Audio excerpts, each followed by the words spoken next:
We are on the road to WrestleMania.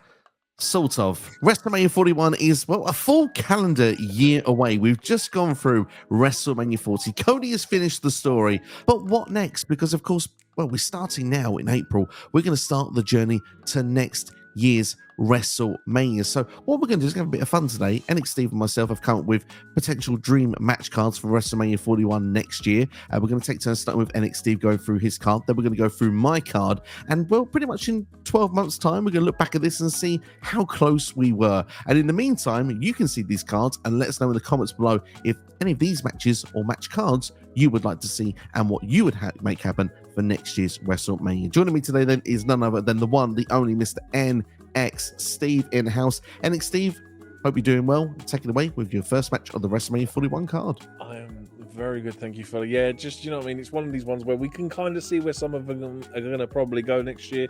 A lot of my matches are kind of just like, some of them are like, how do I get this person on the card? And some of them are like, I kind of want to see these matches. But yeah, I'm going to go through it.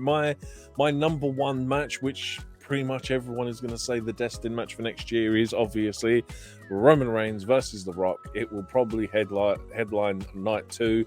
I put it as a Bloodlines match. It kind of makes sense. It's what they've been doing this whole time. It will be some sort of fairy tale story between, like, it's almost like how Hogan and Rock went down. So I'm expecting that from your main event for night 2 next year.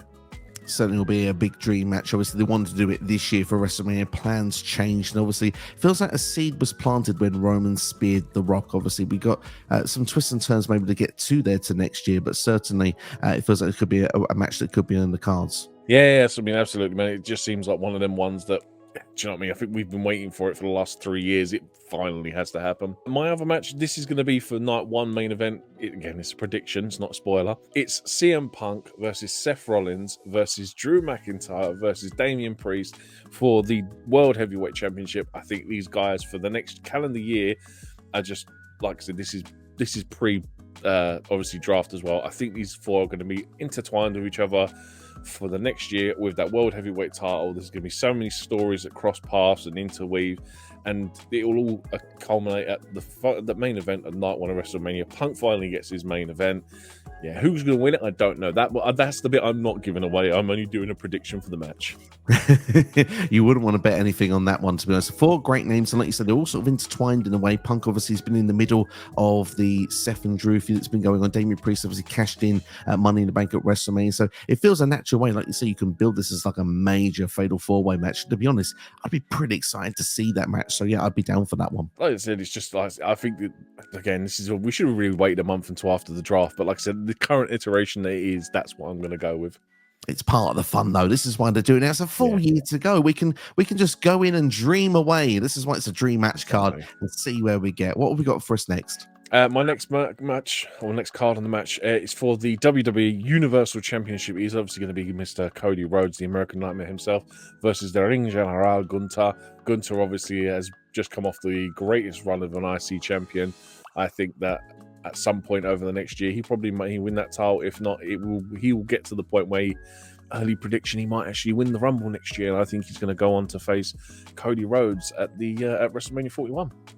I was so close to putting this match in my card as well, obviously, because Cody and Gunther feels like a big-time match. Like, they've got the history of the Royal Rumble matches as well, so there's something there to work with. And like you said there, Gunther, the sky's the limit for this guy. He's just dropped the Intercontinental Championship after holding it for the most record of days. A match against Cody does feel WrestleMania worthy, and it feels like a Triple H match as well for a WrestleMania. It's Triple H's, it's his baby moving forward now, and I feel like this is a sort of match that would happen at a WrestleMania, would feel big time as well. I've loved the interactions in the Rumbles in the past, so yeah, again, another one to sign me up for.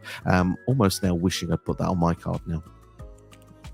Well, that's it. I look forward to seeing your version of it. My match number 4, though, is going to be a career / mask versus hair match. I know we've talked about this before, but I'm going to go with Rey Mysterio versus my Wrestler of the Year for 2023, Dominik Mysterio. Dominik has taken 2 losses to Rey in the last 2 WrestleManias. He's got to get that win back somehow, and I reckon it's going to be Rey Mysterio's retirement match, and Dom's going to be the one to end his father's career. by taking that mask as well at the end. They're having to unmask at WrestleMania be a big time deal. Now, spoiler alert, this match is also on my card under the same way as well, the same stipulations. So I'm all in on this match, and like you say, after the last 2 WrestleManias, it does feel like it would be quite a fitting way to do it next year, and obviously them being Ray's swan song in ring career in WWE. Yeah, exactly. And depending on what happens with the Judgment Day over the next year, it just kind of almost seems like the fit, depending on, say, how they work out. But on to my match 5. It's a match that everyone's wanted since NXT. It is Rhea Ripley versus Bianca Belair for the World Heavyweight Championship, the Women's World Heavyweight Championship. This one simply explains itself. We've waited since NXT Black and Gold for this feud, and I would like to see it on the grand stage of them all. It is the 2 biggest names going head to head. I mean, needn't say more really. They when you look past the 4 horsewomen, these are the next 2 that have taken the top of the card. So yeah, absolutely would love to see this at a WrestleMania. Yep. It's going to be a killer match. Hopefully by that point we might get a transition where Rhea becomes face, Bianca becomes heel. And we get a heel Bianca, which, again, something I've been crying out for ever since she come up to the main roster, but I digress. On to match number, I've already lost count, 6 or 7. You'll know what it is.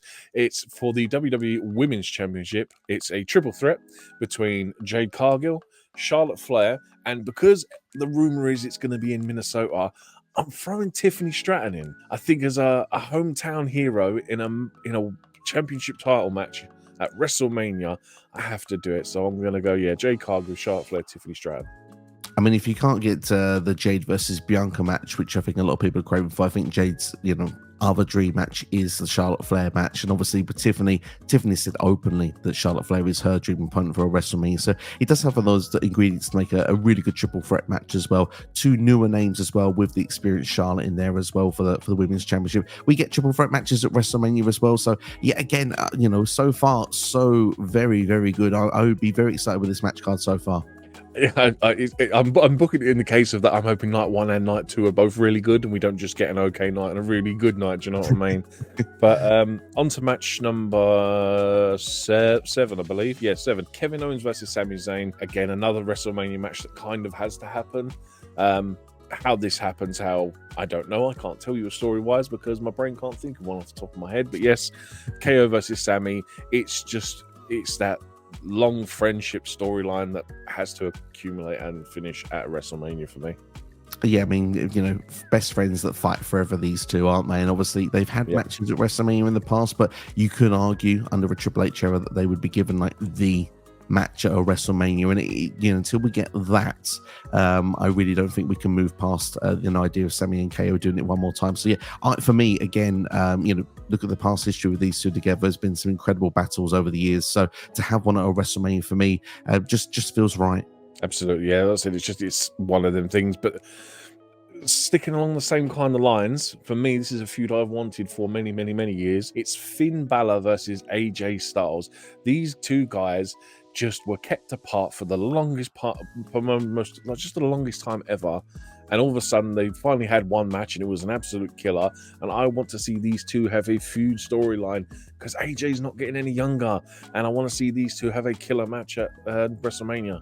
And WrestleMania would be a great place for it. Obviously, like you said, they had that one-off. I think it was a TLC event, if I'm not mistaken. Obviously, I think it was meant to be Bray and Finn. Bray was unable to compete, so they got AJ in the last minute, and it was a killer match between those 2.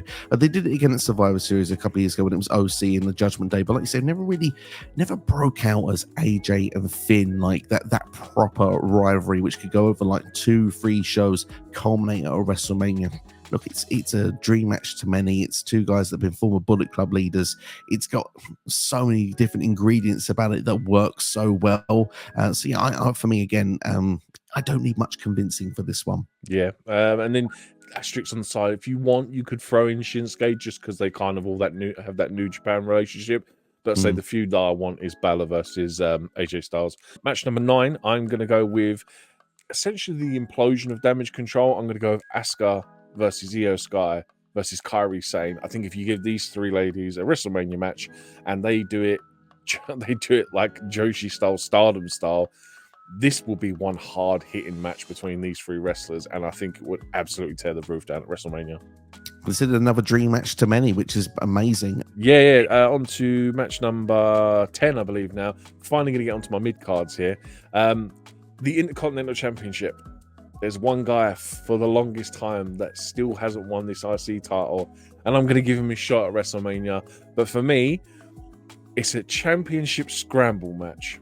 Ooh. So we're going to go Sheamus versus Bronson Reed versus Randy Orton versus The Miz versus Ricochet versus Chad Gable.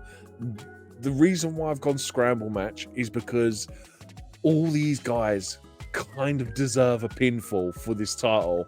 And I think if you throw in a scramble match, it's kind of a case of who's going to be the last guy to have the title. So, you know, I never know. Maybe Sheamus gets his opportunity next year. Maybe Sheamus wins it next year. But that's how I book it. I really like it, especially we've not seen a scramble match in WWE for like well over 10, 15 years. And I really enjoyed them back in the day. I thought they were a bit of fun. Obviously, I understand, like you say, when you look back at the time, I think it was like Unforgiven 2008 or something like that. I think Brian Kendrick was technically a WWE champion for like a minute. Doesn't stay on the record, thankfully. But at the same time, anything can happen in those matches. It's excitement, it's buzz. And yeah, I mean, obviously, like you say, Sheamus there as not won the IC title, one title that's missing from his repertoire. It's great to see Bronson Reed get a push onto the card as well. I think the dude's doing killer work. And Chad Gable, the guy needs the title. I think hopefully he'll get it on the road or past this WrestleMania, hopefully. But if he doesn't by that point, surely his destination has to come by here. Absolutely. And then the same really, it's the same amount of people, different match. So for my United States Championship, my match number 11 on my card, Santos Escobar versus Bron Breakker versus Logan Paul versus LA Knight versus Andrade versus Gable Steveson. Now the reason again I throw Steveson in here is because he is from Minnesota, and this is if it's going to be at Minnesota, which is the reason why I throw him in there. And I couldn't tell you who I'd have to win this, because it would also depend on if Tiffany wins that triple threat, but still that's what I'd go with. And it would just be, this would be a gauntlet match, because I think these guys are the kind of guys that, especially Bron, he's the kind of guy that would run a gauntlet match. Paul is the kind of guy that would run a gauntlet match. Stevenson would be the kind of guy that would run like everyone in there, maybe not so much LA Knight, but they've all got the ability to run a gauntlet. So that's why I picked that match. It's a good way to get people on the card as well, because sometimes with WrestleMania, everyone wants that singles match. But if you can't find a way to get a singles match, to find a way to do a multi-person match, and obviously, like you say, with the gauntlet, technically they are singles matches. Maybe they're short abbreviations when you put it into a time period, but it gets more people on the card as well, so it's a safe bet. Yeah, I'd say I couldn't think of a decent way to book the tag team title, so I haven't booked any tag team matches. Criminal, I know, because I'm the massive advocate for tag team wrestling, but so many tag teams, so few titles, I couldn't book any. But match 12, my last one, is the rebirth of a former title. I'm going to bring back the Cruiserweight Championship. I'm going to book Wesley, Dragon Lee, Ilya Dragunov, Carmelo Hayes, JD McDonough, and Nathan Frazier. 6 cruiserweights that have just the absolute ability to bring down the house in a ladder match for the Cruiserweight Championship. I didn't really want to book Ilya Dragunov in a Cruiserweight title match. I would have booked him somewhere higher, but I couldn't find a spot for him on the card, and this was just a way to get him on the card. But Wesley, Dragon Lee, same with Carmelo Hayes. He's probably a bit better than Cruiserweight Championship, but I'd still put him in there. Nathan Frazier is an awesome Cruiserweight, and JD McDonough actually has history, because when he lost the Cruiserweight title, he said he was going to come back for it, and then they retired it before he could ever get it again. So that was my logical booking with that one. I like it. Yeah, definitely a bit of a throwback. And the thing is, with Cruiserweight wrestling, me and you are both big fans of it. So to see it brought back, and the thing is, you said there about like maybe some of those names are bigger than that title, but the thing is, though, a title becomes bigger when you have those sort of names competing for it. So is this the sort of title that we go across by maybe all 3 brands? I would probably think so. Like, again, I don't know how they're going to plan on booking the TV going forward, but yeah, like the Cruiserweights, it should be essentially how the women's tag team titles are treated, and it should just go between all the shows. I like it. Well, for me, Cruiserweights, ladders, and a hell of a crazy time. This for me would be a perfect spot for like first, second, third 100%. On the card, and I would have a great time watching it. Yeah, that's it. It's just a fun way to get loads of people on the match card. But there's, like I said, the list of people I left off like DIY. I wish I could have booked them in somewhere, but I couldn't think of a way to get 8 tag teams in one match. Do you know what I mean? Because I could have just easily gone DIY versus Pretty Deadly. I like them 2 teams, but there's so many good teams on the card, like New Day, for instance. your new SmackDown champions, A-Town down under. Do you know what I mean? So there's so many good teams on there. I couldn't figure a way to get them on the card. It's very, very difficult. I'm going to say trying to put a WrestleMania match card together is not easy. Even with 2 nights now, you're trying to find yourself to limit the amount of matches that would be, I suppose, appropriate and probably realistic to actually be on a WrestleMania card. You can't have 25 matches because they ain't all going to be there. We're not all going to have like 6 hours per night. So I have slightly a couple more matches than you do. I've got 14 matches in total, so that's one more than this year's WrestleMania.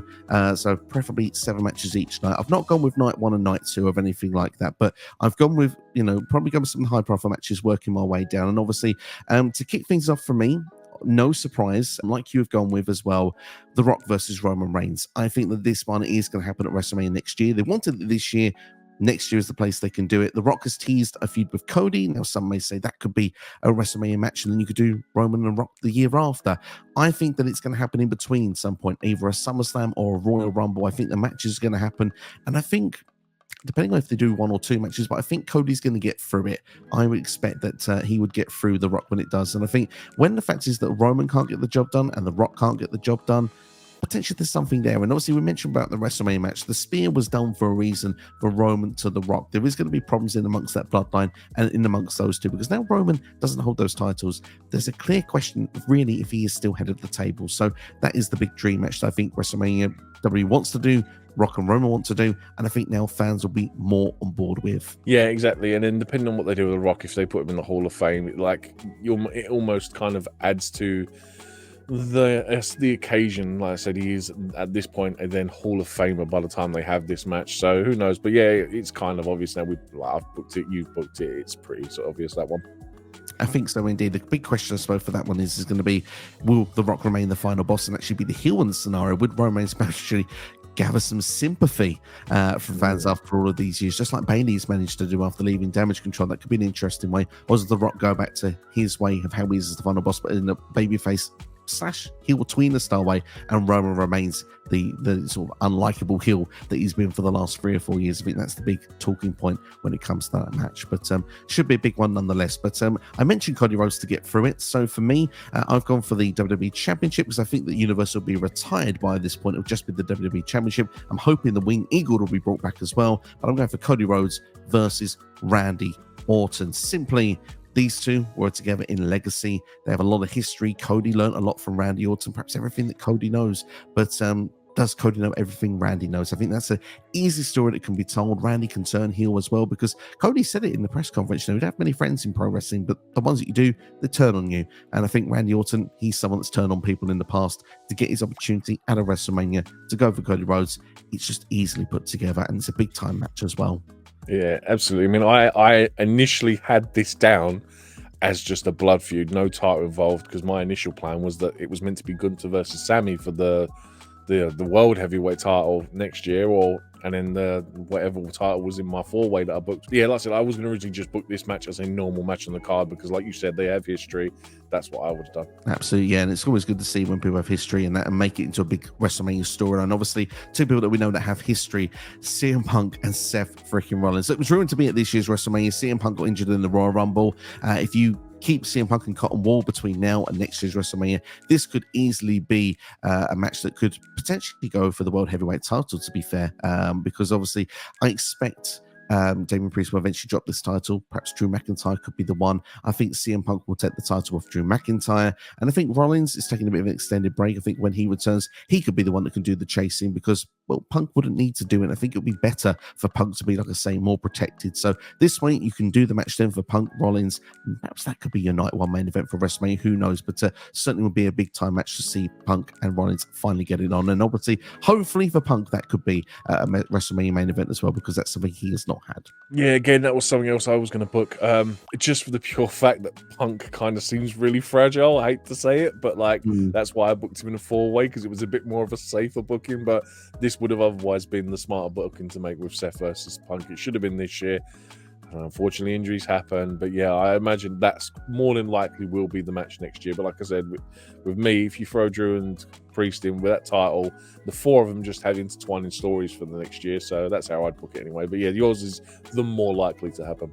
We'll have to wait and see. Time will tell on it. But obviously, this year didn't turn out too bad how they booked everything around. But we'll see if we get that match next year. But if that is not the main event of night one, then certainly I think this one should be. It's a match you mentioned before for the Women's World Championship, Rhea Ripley versus Bianca Belair, because these two have teased a WrestleMania match in the past. Obviously, Belair was the longest champion, obviously, this time a year ago. Both her and Rhea were champions staring face to face in the ring, so they will cross paths. I think they will end up on the same brand, but it'll be the same sort of story for Rhea, kind of like it was with Becky, having just those moments where they're near one another but not quite interacting until WrestleMania, because it's a WrestleMania match. I think Rhea's going to go the distance. I think she's going to be 2 years as champion. I think this will be the most vulnerable she would be going into a WrestleMania match. And like you say, over the next 12 months, Rhea, she's sort of in the tweener stakes right now. She's getting cheered. It could be a situation where roles could reverse. It could be a babyface Rhea Ripley who doesn't necessarily have to worry about the Judgment Day anymore. She's maybe broken away against a Bianca Belair who's got perhaps a bit more attitude, a bit more swagger. The hair whips are coming out a bit more frequently because,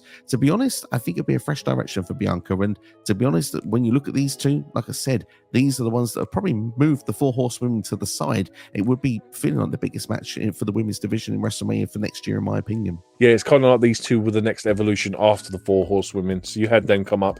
And then when Black and Gold finished, you kind of had like Shayna Baszler, Rhea Ripley, Bianca Belair, a couple of others I forget, Asuka. But yeah, these two, like I said, when I made a prediction, it's kind of like the match that has to happen, really. Yeah, like you said, it's kind of the one that needs to happen. The only thing that I'm not too keen on is obviously Rhea doing a 2-year stretch champion. I'm all for it. I'm not like against it. I just think they have to be really careful with how they book title reigns now, because like I said, we've just come off of Roman doing 1,300 plus days. We've just come off Gunther doing 666 days. So that's the only thing I worry about, is they've got to be careful how they book long title reigns.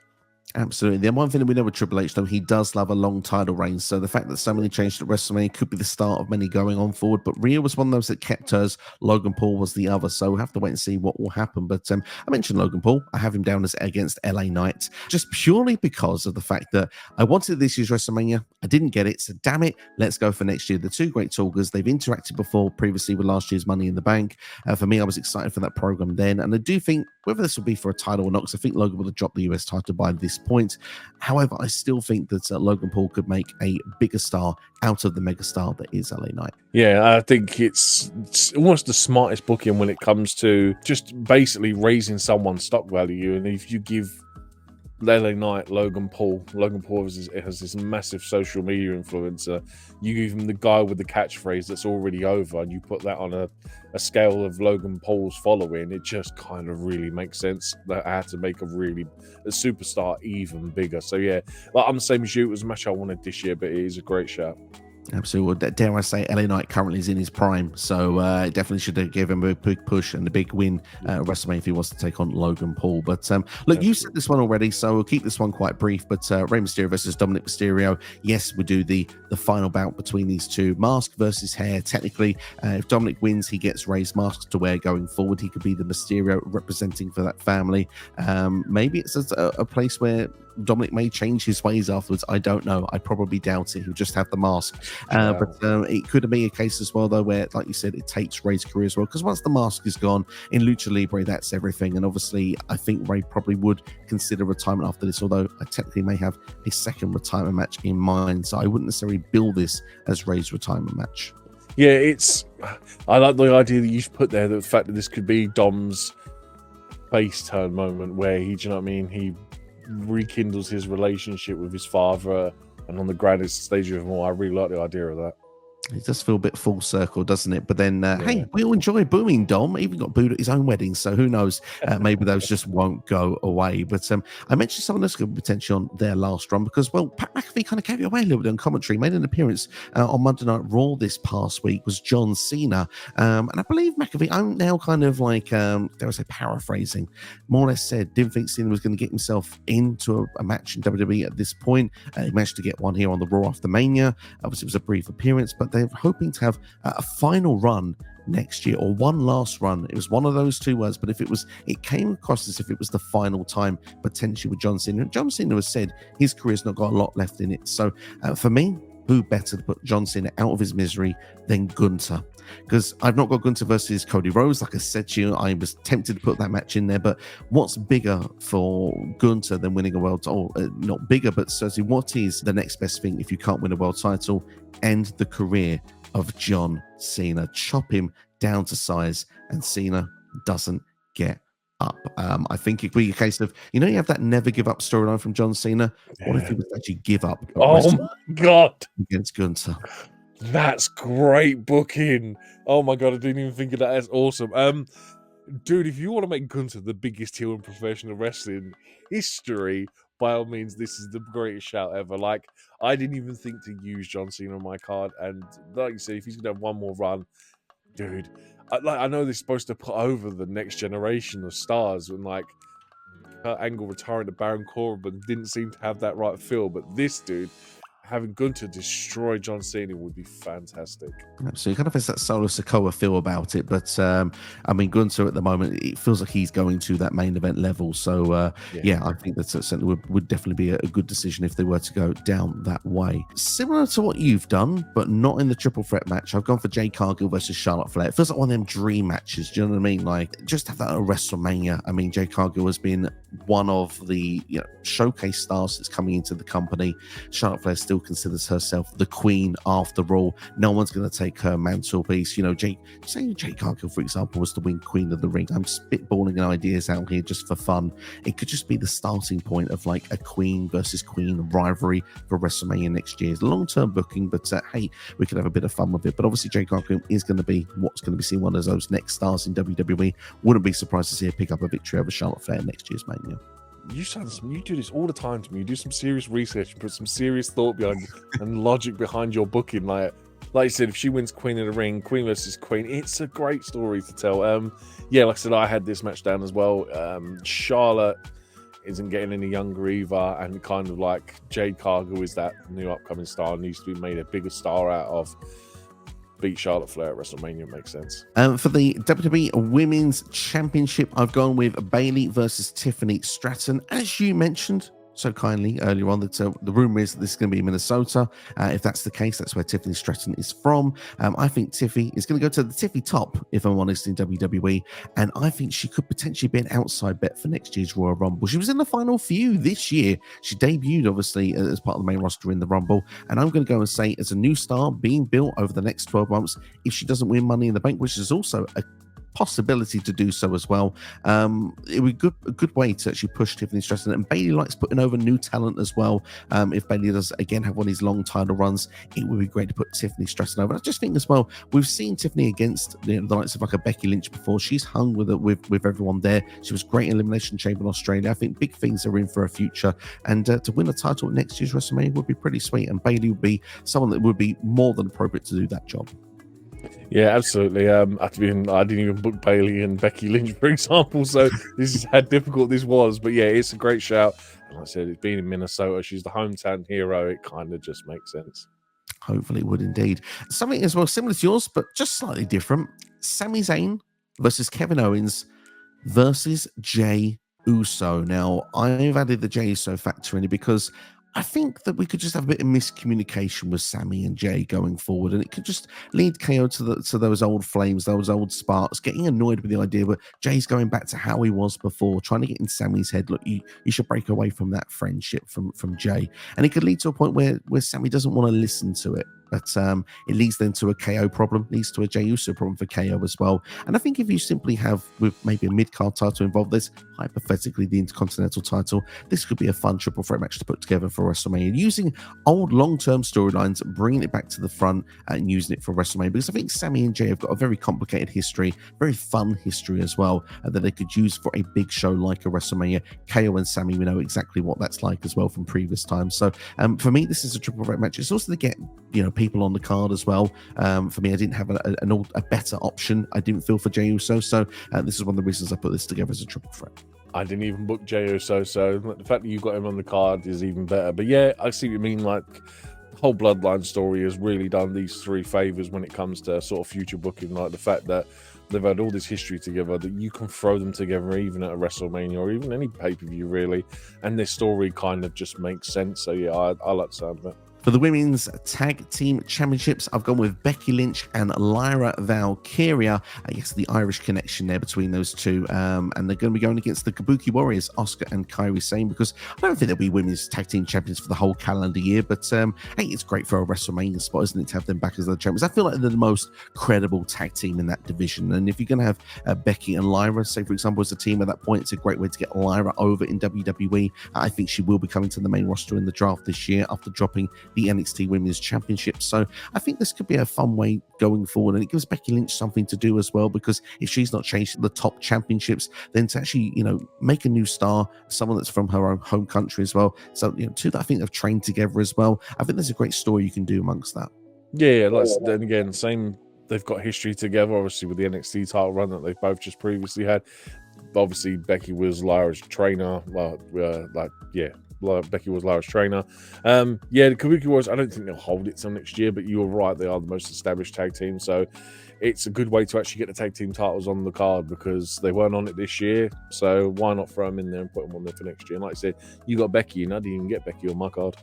There you go. There we go. Going then for the tag team championships, and to be honest, it was a bit clustered this year, but it gets all the tag teams on the card, doesn't it? So we go for a 6-team ladder match for the tag team titles, which it is going to be, or both of them. We'll have to wait and see. But I put DIY, I put the Creed Brothers, the Street Profits, Pretty Deadly, the New Day, and called up from NXT, the Wolf Dogs, Bron Breakker and Baron Corbin, because I'm loving that duo of two a-holes that are even a-holes to each other from time to time, and I just think that this will be a fun match to do. Yeah, hopefully it'll be a little bit more organized than this year's version of a ladder match. But yeah, it's like I said, you got tag teams on the card, and I couldn't think of a way. I'd already used all my match stipulations in my GM mode, but everything else I'd booked, so I couldn't do it, unfortunately. But dude, 6 quality tag teams. Yeah, I totally agree with the Wolf Dogs. Like, for how stupid the name is, they have really cemented themselves as a really good tag team in NXT recently. And the lineage of the Dusty Classic, where throwing 2 random guys together and making a tag team, pays off once again. So yeah, it's a good call. It's a match I'd like to see. And certainly something I want to see on the main roster. I want to see Bron Breakker and Baron Corbin together. I'm enjoying that chemistry, and potentially could be winners of that match as well. It'd be good to see.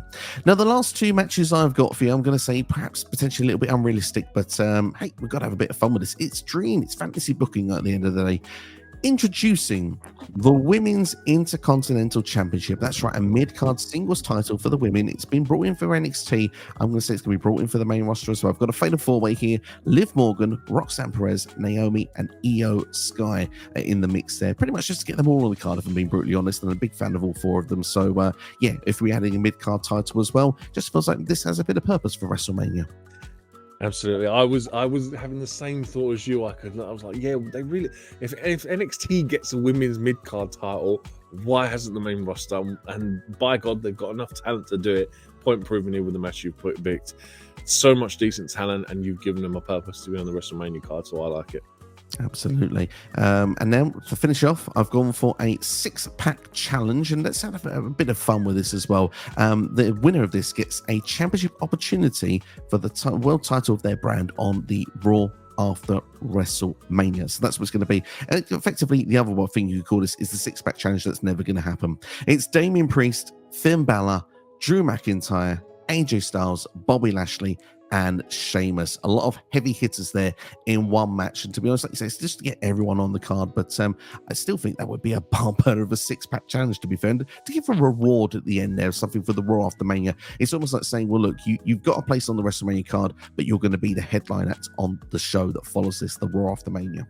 Yeah, I like the sound of it. It's almost kind of like a Money in the Bank kind of thing, but the problem is you have to cash it in the next night. So yeah, I like it, and like you said, it's just a way to get some decent talent on the card, which is the hardest thing to do. Like, I don't know how Triple H is going to do it, if I'm honest, because you look like you've struggled. I know I've definitely struggled trying to make this match card, and this was just for fun. And so yeah, man, whatever that guy's going to do next year, I'm sure it's going to all make sense in 365 odd days ish.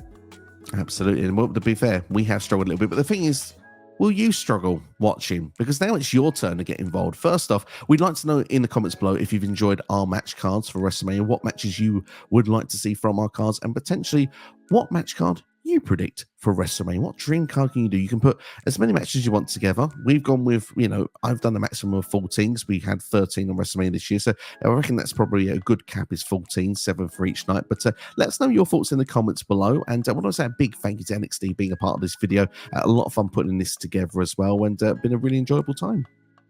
Yeah, man. I said it's always fun to do this kind of stuff, because you never know, one of these things in a year's time might actually pay off, and you can turn around and go, this is why you should watch this channel, because we predict stuff a year in advance. We do indeed, and all we can say is this is probably the furthest out of booking a match card in the future, but we do this on the regular. In fact, I definitely do this on a monthly basis. So if you want to see my Backlash match card predictions, then click the video to the side right now. You can also see mine and NXT's WrestleMania 40 review as well. But thank you for watching. Make sure to like, share, and subscribe. Look after yourselves and each other, and we'll see you for the next video. Take care, all the best, enjoy the rest of your day.